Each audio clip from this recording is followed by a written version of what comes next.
Noong nagkasala si Adan at saka si Eva at pumasok ang kasalanan sa kanilang buhay, sila po ay kumuha ng dahon at nagtakip sa kanilang mga katawan because they were ashamed of themselves. Sila po ay nahihiya sa kanilang nakita. At noong hinanap sila ng Diyos, they were hiding sapagkat sila ay natatakot at higit sa lahat, nahihiya sa Panginoon. It's because of sin.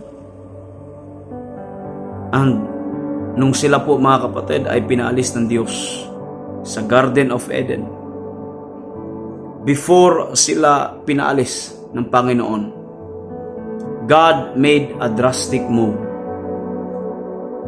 Alam niyo ba kung ano ginawa ng Panginoon? Pumatay ang Diyos ng isang hayop upang ang balat nito ay maging damit ni Adan at saka ni Eva.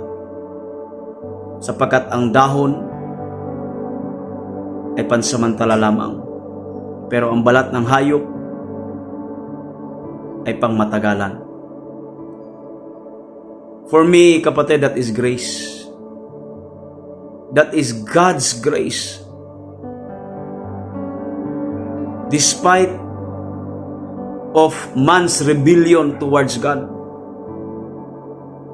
despite sa ginawa ng tao sa Diyos, we deserve, Adan and Eva deserve na mamatay. Pero si Lord, hallelujah, He showed grace.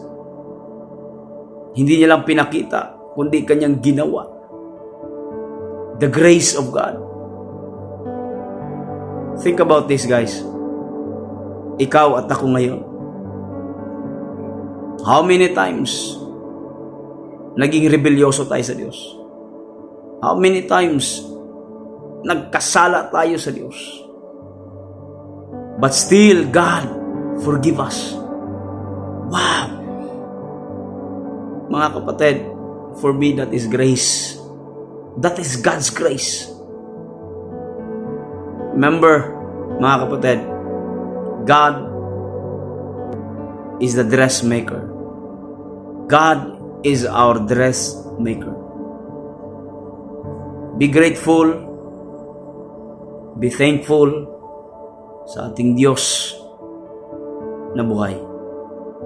Be thankful that we live in the grace of our Lord Jesus Christ.